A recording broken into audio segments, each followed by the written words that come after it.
This podcast is intended for entertainment purposes only and contains jokes, satire, and language that may not be suitable for all audiences. The views expressed are those of the hosts and guests and do not reflect the opinions of any employers or sponsors. The stories we share are our version of events. If you believe a story we share is about you and you remember it differently, please, by all means, go start your own podcast and tell your truth. Hello, and welcome to Gold Star Whores, where gold stars are worth whatever it takes. I'm your co-host, Lisa Wilson. And I'm your co-host, Lisa Smith. We are back this week for more What's an Old Hoe to Do? Career Pivots After 40. Lisa's going to continue on with her story, which we can't wait to hear. But before we get into that, it's time to talk gold stars. Lisa, what's your gold star event this week? Well, this week, I think I was able to help somebody from jumping off a ledge because there was some crazy shit going on. A pretty rough week. And I think after a couple of conversations, we were able to talk her off the ledge.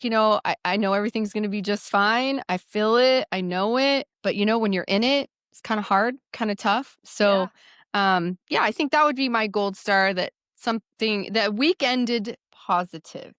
I love it. I love it. Well, my gold star is that, as you know, I'm packing. Yes, you're big going on trip. a big trip. Big An trip. exciting trip. An exciting trip. And I remembered to pack my Hollywood tape so that me and my whore top don't get stoned in Europe, because my top is very low cut and will fall open. So I got my little Hollywood tape to keep it together. I'm glad you got your Hollywood Yeah, I tape. can just see me That's getting an arrested in essential. another country for exposing my boobs. It's just what we all need. Old lady boobs. So with That's that awesome. note, Lisa, I want to get back into it. So will you be Okay. so kind as to continue your story? And then if anybody's watching us on our YouTube channel, I am leaning over because I am using paper and pen because I want to make sure I'm taking notes, because this is good stuff. It really is. So Lisa, thank you so much for sharing this, and let's get back into it. All right, let's do it. Okay, so we talk a lot about how we show up and how that matters, right? Like how you Mhm. react to a situation um, is your choice, and how you show up after something, kind of traumatic happens is really your choice. Sometimes you feel like you're out of control, but really there are some things that are within your control. And I am going to tell you that I did not handle that situation well at all. And I have to admit that I didn't always make the right choices. I stayed too long in an environment that, you know, where I didn't belong. I was thinking that promises would happen, but they didn't. They never came. I was thinking the nightmare was gonna end. I hate even thinking about it, but it is my story, and, it was hard. Like, I lost a place to go every day. I lost a community of people, friends, peers that I really cared about, customers. I lost doing a job that I loved. And without my job, I didn't know who I was. What value did I have? What did I do that matters to anyone now? And why do I feel like I'm grieving a death? Because to me, it was. It was like a Mhm. death of who I was. Mhm. Um, it was like a death of an existence and an entire reality that was once super familiar. It was oddly satisfying, and it served as my compass, really. And without it, I was just a complete fish out of the water.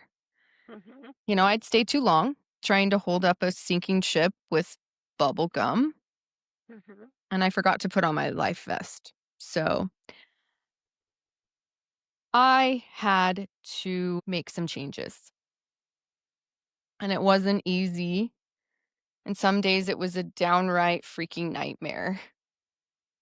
I didn't think I would have a problem finding my next big thing. I mean, because come on, I had the skills, It's you. I had the experience, I had the tenure in companies, I had a lot of skills in my toolbox. I felt and I was going to be a value to anyone who hired me, right?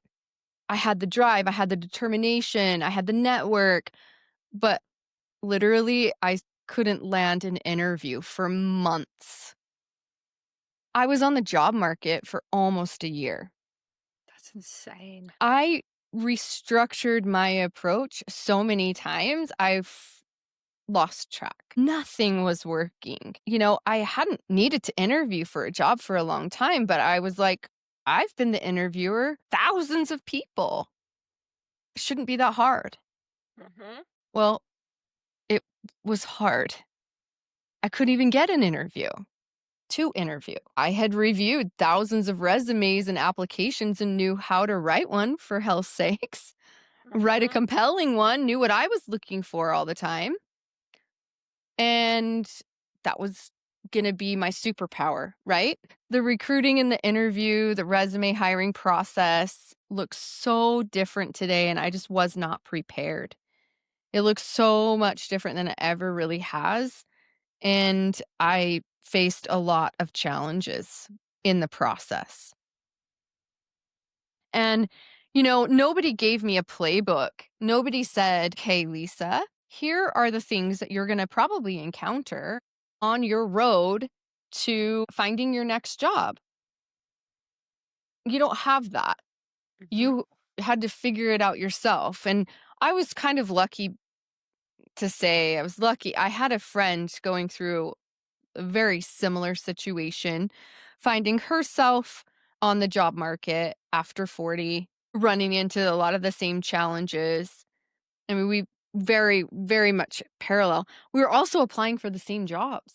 So we were competition with each other, but we really tried to help each other with our resume, like with different tactics and try to keep each other pumped up and stuff like that. I mean, it was definitely hard some days. And I'm glad we both didn't have bad days at the same time. That would have been just a freaking train wreck. But we did definitely try to keep each other on track. But a couple things that I like jotted down that I think are important that I wish somebody would have handed me a playbook to know that I was going to be facing this, because finding it out on my own took time, right? Mhm. It took time to make a lot of mistakes, and time is money when you're on the job market. So, and the longer you're out of a job, it's also harder sometimes to find a job. So, couple things. So, number one, I think that really stood out to me is that you don't get to talk to an actual physical human anymore. Like, you're not handing out resumes, and I'm not that old that I know that that wasn't a thing. Everything is done online, and Mhm. everything goes through AI, which fields out resumes, sorts them into, different buckets. You're either a yes or a no, pretty much. And if you meet certain requirements, you go into the yes pile. If you don't, you're automatically shoved into the no pile. So I'll give you an example. If there's a box that you're supposed to check that says, "Do you have a bachelor's degree?" and you check no because you don't, Mhm. and the job posting says a bachelor's degree is required, you're automatically going into the no pile. Doesn't matter if you have all the skills in the world, all the experience in the world, you'd be a great cultural fit. Nobody's ever going to see you or talk to you at all Mhm. and find out that you might just be getting your bachelor's degree next semester, but you had no place to write it out and say anything about that. So you were automatically a no. That was hard. And I know if the human factor was in place, you could see past some of that, right? Like Mhm. you could say, "Oh, is this really where we're going to lay on the sword? What we're going to lay on the sword for? Like this is a super strong candidate." But you just don't get that opportunity. You're constantly rewriting your resume. You're making sure that keywords are match the job posting in your resume. So that's hundreds and hundreds and hundreds of resumes you're writing, updating over and over and over, building new cover letters for every job. And we're not talking like I had to apply for 100 jobs to finally get one. I'm talking well over 1,000 resumes were sent out during that time, well over. I, like, lost count. I stopped counting Mhm. because it was so much and so time consuming. The next thing that I would say that was really hard that nobody prepared me for is age discrimination. It's Mhm. real. I Mhm. mean, I had never experienced it before, but it was so obvious. I was so shocked. Like, I would be in an interview with, like, a silver-haired man. Okay, now I'm not shaming anybody with silver hair. I have silver hair underneath this hair color. But he would legit mansplain me what relevancy in the market in women's fashion retail looks like. Like, an unemployment lady once told me to remove all the dates from my resume, put no years on my resume, and remove anything past 10 years on LinkedIn because people could do the math and figure out my age. Lame. Did I try it? Yes, of course, I tried everything. But I found that, I mean, it was so bizarre. So, yeah, age discrimination was real. And another thing is you get really bad advice as the playbook changes every minute. It depends on the person that you talk to. I had someone tell me to dumb down my experience in my resume because it could come off intimidating to people reading it. Change my job titles, my literal job titles that I literally held, and rewrite history because it would look more approachable. Like, That's what? insanity. What? I had someone tell me once, "Just go be an influencer because they make a lot of money." And I would only have to work a few hours a day. I mean, that's what they saw on TikTok, you know? And I was like, "Okay, like I'm not an influencer at all." Um, One person said that my LinkedIn wasn't robust enough, so to work on that. So I did. And then whiplash, now erase everything on LinkedIn and pretend you're just starting out because it was just too much. So it's like, I always felt like, make up your damn mind. Like, what am I supposed to be doing? One person told me when I was just in this like resume writing, like craziness, that my resume wasn't getting noticed because I didn't have a picture on it. So I was like, hey, if that's the new thing, then I'm putting a picture on it. Also, I redid it, did a new template. I'm going to try anything. And then I had someone different say, never put a picture on your resume because that might give away how old you are Oh. by the way that you look. So then I was just like, what's a girl to do? I was constantly told, I was overqualified for jobs or not qualified at all when you were trying to like broaden your scope of your job search because like at some point your pool runs dry. Mhm. And so the days of leveraging transferable skills were few and far between. Like they weren't, like if I was going to go from retail to another, you know, medical or something like that. Not to say I'm not saying I was trying to be a doctor, but like, I mean, good on like you, in the girl.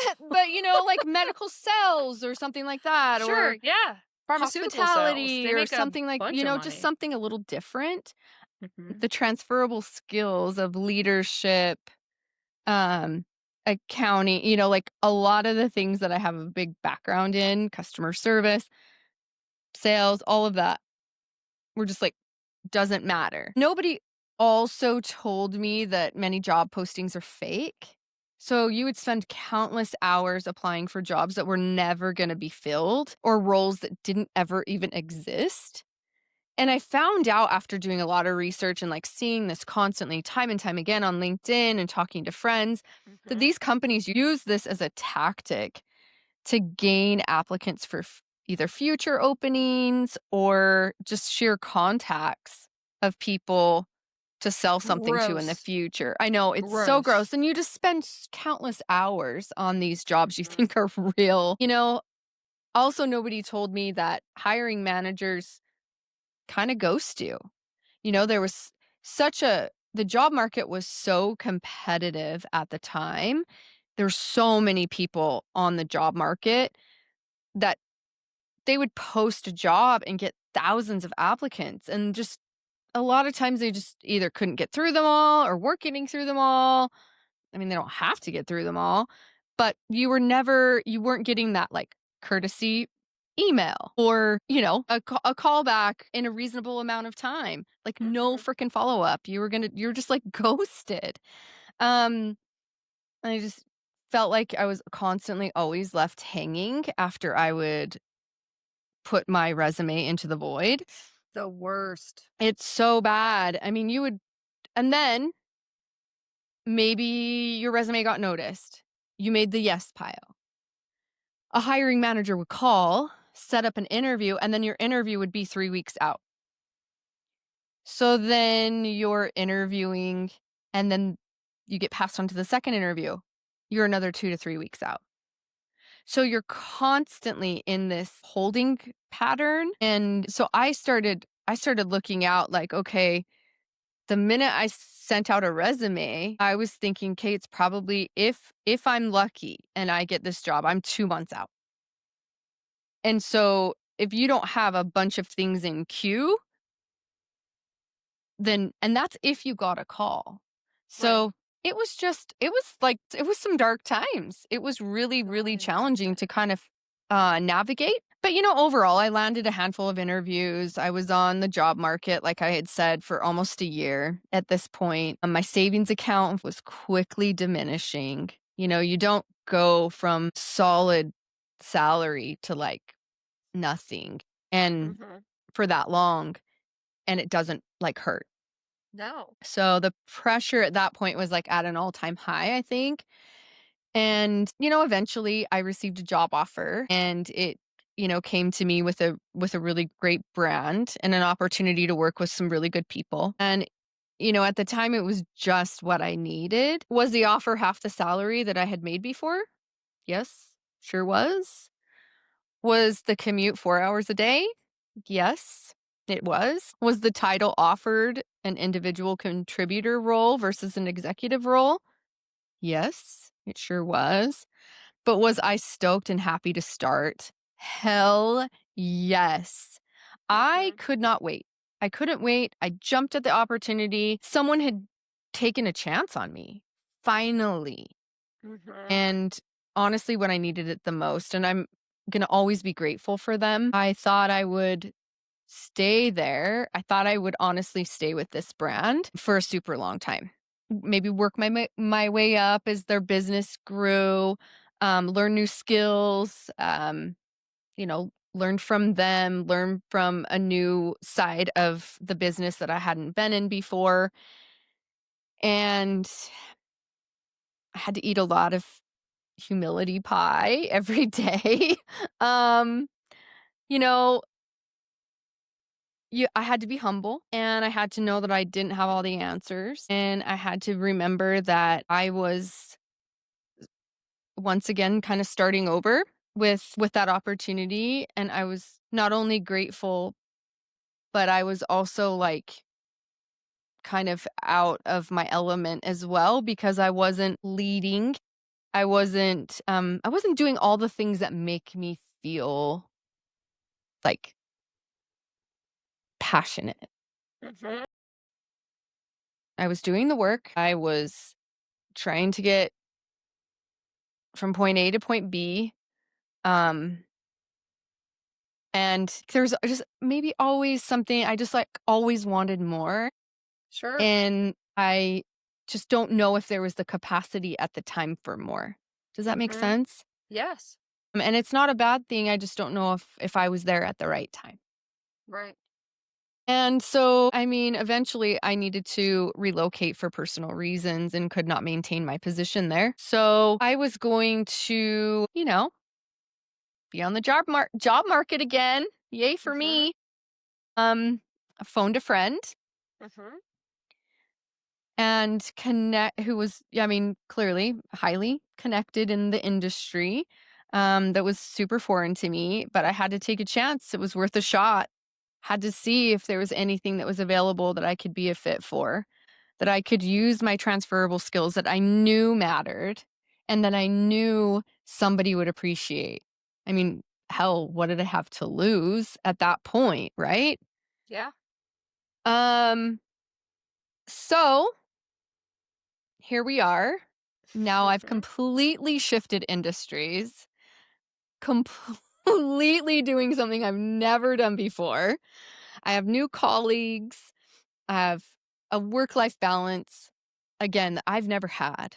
Mhm. Um, I have an understanding of my professional relationship. I provide a skill that they need, and I put my best foot forward. They provide me with fair compensation for my output. We get along, we act professional, and we go home. Mhm. I get to spend time, more time than ever with my family. I get to take the PTO, I get to take the vacation Mhm. without guilt. I'm not working the entire time, and I cannot tell you how many times I would go on a vacation, spend a lot of money, and work the entire time. I feel like I've gotten a new opportunity at living my life how I want to live my life. In closing, I think I want to just maybe tell all the people on the job market that right now it feels scary, uncomfortable, new, unknown, and it will for a minute. And that's okay Mhm. because you're getting ready to jump into your next reality. You're getting ready to jump into your next chapter that can actually most likely exceed your expectations in what you thought was possible. Now, I know nobody's asking me for advice. I was just about to. However, to kind of follow that up, I think there are some key things that everybody should remember. Finding your new job is now your full-time job. So schedule the time that you're working on finding your new job. Wake up every morning, get ready, be Mhm. ready for the call, put in the work. You have to do it every day. Be consistent. But then on the flip side, give yourself some grace. It's okay to have a bad day. It's okay. It's normal to be frustrated. It's common to scream into the void. I don't know how many times I would just grab my pillow and just scream into it. Like, what the hell? But I had to get back up and I had to shake it off. I had to keep hustling. So can't give up. And then three, I think if you're pivoting after 40, you might need to learn a new skill. And Mhm. you might need to finish your degree if you don't have Mhm. one. Stay flexible, stay focused, know what you can do to bring the most to the table in this ever changing world. Next thing I would say would be find your small group of people that support you, your tribe, your family, your friends, your mentor that you can lean on during this process. Because it's not going to be easy. It's going to get harder before it does get easy. Take time to have that cup of coffee. Pick up that phone call when somebody's calling. Take that walk. If you are the support to somebody going through something like this, buy the coffee. Yeah. They Yeah. don't have a job. Check in. I really appreciate all the people that were those people for me during that time. I appreciate the people that came to my house. I appreciate the people that just would randomly call me or a kind text or, yeah, took me to coffee, took me on a walk, got me Mhm. outside, got me thinking about things that were sometimes just different than the job hunt because you're consumed with it. So Sure. you don't need to always talk about it with your people. Yeah, so those people know who they are, so thank you Mhm. for that. And then, your boss might be younger and hotter than you, so don't forget that. So always bring your A game. I think when Mhm. you're unemployed, you're like, "Oh, I can really stretch out getting my hair colored, or I can really stretch out getting my nails painted," or whatever that looks like for you. But you gotta be ready for that interview. You gotta be smart, though, financially smart. I'm not saying that, but just bring your A game, stay humble, keep up with your self-care, just pull it together. And don't forget, you're the talent. It's talent, The baby. right job is looking for you right now. So remind yourself about what you bring, study your strengths, and just get ready to kick some ass. I love it. That's what I got. I love it. So I've got a million things to say. I'm trying to make sure that I don't forget anything. So I'm going to kind of go back a little bit. So finding a job after 40 playbook, Yeah. copyrighted by Gold Star Horse. I feel like I just cannot overestimate how important that is because, Yeah. especially when it's all new. I'm just someone that is also in a job market right now where every single person is looking for their next job because we never know when this one might end. And I'm reading, just like everyone else, that AI is basically scanning everyone's resumes. And if you don't meet the requirements, it just boots it out. But Yes. now I'm learning that if you write your resumes with AI, it identifies it and boots it out. So, like, Mm. really kind of you guys, it's really feels like they're working against us, but they're not. I mean, you Wow. just have to be very clear in making sure that, that you're follow what the rules are for that particular company. Make sure you're Yeah, that's reading about rough. it. Search their company name before you apply for jobs with them. Mhm. And then the fake job thing, like I had never heard of that before you had told me about it. And it was It's so just bad. it was nuts, and the age discrimination is real. I mean, you guys, I was talking to Lisa during this time, and I Yes. remember her telling me that the person told her to remove the dates from her resume, which to us is like, "Are Like you high, like, lady?" the worst thing you could do is Because not have she dates. she was coming across as too old for her industry, was Yeah. the quote that I remember that I was Yes. like, "Is that even legal to say?" I But know. these are the facts for those ladies that are out there right now looking for jobs. And no shade to the guys, right? But No. listen, when you are a woman and you are over 40, you face a hill that men over 40 that are exactly the same age as you are not facing for 20 more years. Like we Mhm. really do, women face, and you can pick up any magazine and read this, we really do face age discrimination much younger than men do and Yeah, much that's a more good point. firmly. So it is, it's important, like Lisa said, that, if you get one shot to interview, make sure you have a good internet connection. Make sure you have good connectivity. Make sure you're dressed to impress. Make sure your hair is done. If you don't wear makeup, don't wear makeup. Come as yourself, Yeah. but come as your best self because Best that might self. be the only shot you get. And as someone who's been interviewing in this current market, I've been interviewing people. I mean, the fact that people come unprepared, they're in their car driving. I mean, this is, you name it, and it's Yeah. like it counts against them. So I would just give you that advice that you're already pushing a rock uphill. So show up, limber, stretch before you come, you know, Yeah, that's and a good point. get ready. And then humility pie.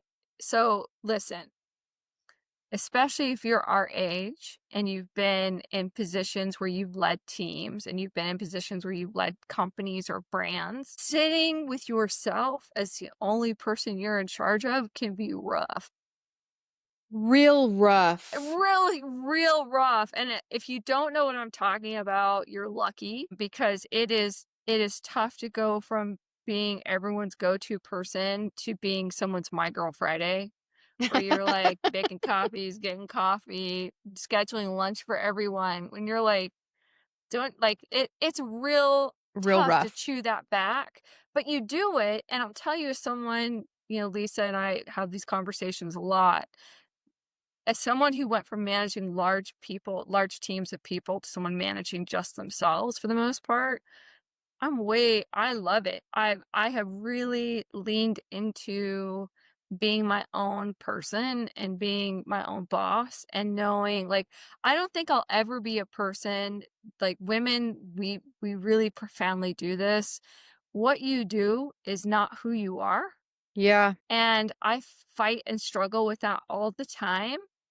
And I'll say that, when you are just in charge of yourself, that can be a little harder than you might think, but it's a real adjustment. So be kind to people. If you're someone who just hired somebody over 40 that was running an organization And now suddenly they're just showing up to help in any way they can, be kind, because it's a rough transition. It But they is. are a good hire because, man, they've been there, right? They've seen the Yeah. horror show. So they can help you avoid some of those pitfalls that you may be headed towards. So that's the benefit there. And then last but not least, I want to talk about the universe a little bit because Let's do it. you guys, it is so important. You heard it in my stories. You heard it in Lisa's. We both had this. We weren't listening to the universe. We kept pushing against what the universe was telling us to do. And Time and again, time again. you can be hokey. I'll be hokey. I'm just saying, like, it is clear when you are trying to make a job work, make a relationship with someone work, make a fashion trend work, and none of it's not working. And every time you push it, it comes back to you as return to Yeah. sender. Like, it's because you're in the wrong area. The universe is trying to point you in a new direction and you're just not listening. And I remember talking with Lisa during this year-long horrible thing that she went through that many of you are going through right now. That, Mhm. I was like, "Okay, so you need to change industries." But when you're telling someone that hasn't actually done it, Right. you might as well just tell them they need to be purple. Like, I mean, they're like, I'm doing everything I can here. So it be more helpful. What ends up happening is someone somewhere is going to shake out their personal capital piggy bank and they're going to cash it all in for you. And if you're on the job market and you are over 40 and you are maybe not as prepared as you hoped you would be when you found yourself in this position, you may have to use someone's personal capital to get you that interview, to get you that spot. Yeah. And don't be ashamed of that. Like, hey, you helped a bunch of people out on your road to where you are. Now it's their turn to help you out as well. So, you know, don't be afraid to ask for help if you need it. But Lisa, this was really terrific. I think to hear me out Yeah. a couple Yeah. times. And also to, again, help me position into a place that I really love. And I'm Yeah. really, really excited to be where I'm at. I'm excited to be a part of it. You guys, this has been great. It's always great. And I'll tell you guys, I got some stories later about the last episode. And I'm going to talk to Lisa about those later. But it's just, you guys, Great. this has been a really like heartfelt discussion. It's And we've personal. been kind of bellies up a little bit. We're definitely very vulnerable by sharing these stories. And we're doing it Mhm. because we're hoping that someone out there is hearing it that needs to hear it. So, you guys, thank you so much for listening. We really appreciate it. And we can't wait to see you next time. You guys, thank you so much. Have a great week. Bye. Bye. Hey hoes, we really appreciate you listening today. If you enjoyed today's podcast, please remember to like and subscribe to the podcast on whatever platform you listen to us. If you want more nonstop shenanigans, you can subscribe to our YouTube channel, GSW underscore podcast. Follow us on Instagram at gold underscore star underscore whores. Or if you want to send us a story or ask for advice from a couple of seasoned gold star whores, you can email us at